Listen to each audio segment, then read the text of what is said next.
নমস্কার, সনাতন ধর্মকথা চ্যানেলে আপনাদের সবাইকে স্বাগত। আজ আলোচনা করব কিভাবে প্রণামের উৎপত্তি হয়েছে এবং এই প্রণাম কত প্রকারের হয়। প্রণাম হলো একটি সম্মানসূচক অভিবাদন বা শ্রদ্ধাপূর্বক ভক্তি।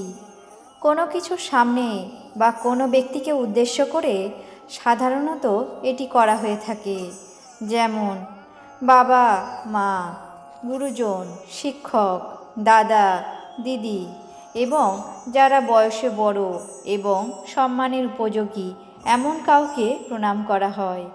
আবার দেবদেবীর প্রতি গভীর শ্রদ্ধাবোধ থেকেও এই প্রণাম করা হয়। ভারতীয় সংস্কৃতিতে প্রণাম একটি অবিচ্ছেদ্য অংশ। প্রণাম শব্দটি সংস্কৃত ভাষা থেকে বাংলা ভাষায় এসেছে। সংস্কৃতে প্র অর্থাৎ উপসর্গযুক্ত নম, নম ধাতু থেকে উৎপত্তি। শব্দটির অভিধানগত অর্থ হল ভূমিতে বা পায়ের উপর আনত হয়ে অভিবাদন। প্র উপসর্গটি কোনো কিছুর উৎকর্ষ, প্রসিদ্ধ, আধিক্য, ব্যাপকতা, আরম্ভ প্রভৃতি বোঝাতে ব্যবহৃত হয়। আর নম ধাতু দিয়ে বোঝানো হয় আনমিত বা প্রসারণ, অথবা নমিত বা নত হওয়া।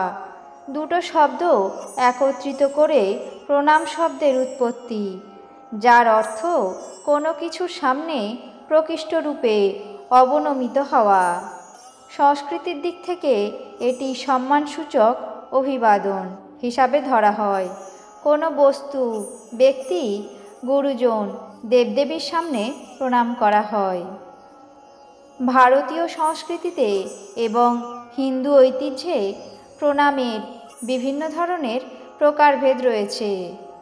প্রণাম সাধারণত 6 প্রকার। অষ্টাঙ্গ প্রণাম: 2 হাত, 2 পা, 2 হাঁটু, বুক এবং চিবুক, দেহের এই 8টি অংশ মাটিতে স্পর্শ করে এই প্রণাম করা হয়। সাষ্টাঙ্গ প্রণাম: পায়ের আঙুল, হাঁটু, হাত, চিবুক, নাক, কপাল এই 6ষ্ঠ অঙ্গ দিয়ে মাটি স্পর্শ করা হয়।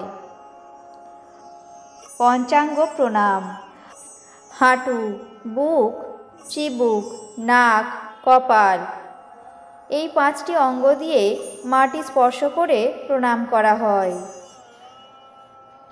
দণ্ডবত প্রণাম: কপাল নিচু করা এবং মাটি স্পর্শ করা, এটি হলো দণ্ডবত প্রণাম। নমস্কার: কপাল স্পর্শ করা হাত, এটি লোকেদের মধ্যে প্রকাশ করা অভিবাদন এবং অভিবাদনের আরও একটি সাধারণ রূপ। অভিনন্দন: বুক স্পর্শ করে হাত ভাঁজ করে সামনে বাঁকানো হয়, এটি হলো অভিনন্দন। এই ছিল প্রণামের উৎপত্তি এবং প্রণামের প্রকারভেদ বিষয়ে আলোচনা। আপনাদের কেমন লাগলো তা অবশ্যই কমেন্ট বক্সে জানাবেন। চ্যানেলটিকে সাবস্ক্রাইব করবেন, লাইক করবেন, শেয়ার করবেন। ধন্যবাদ। ধন্যবাদ। আপনাদের কেমন লাগলো তা অবশ্যই কমেন্ট বক্সে জানাবেন। চ্যানেলটিকে সাবস্ক্রাইব করবেন, লাইক করবেন, শেয়ার করবেন। ধন্যবাদ।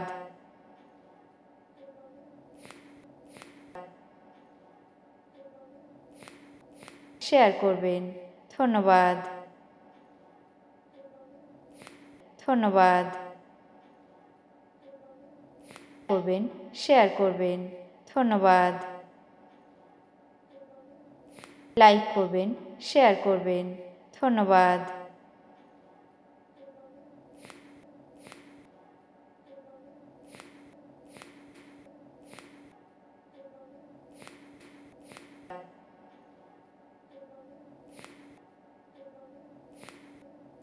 করবেন। ধন্যবাদ।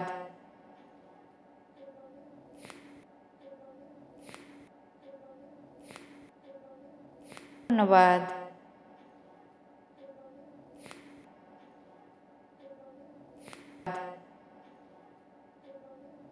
অবশ্যই কমেন্ট বক্সে জানাবেন। চ্যানেলটিকে সাবস্ক্রাইব করবেন, লাইক করবেন, শেয়ার করবেন। ধন্যবাদ।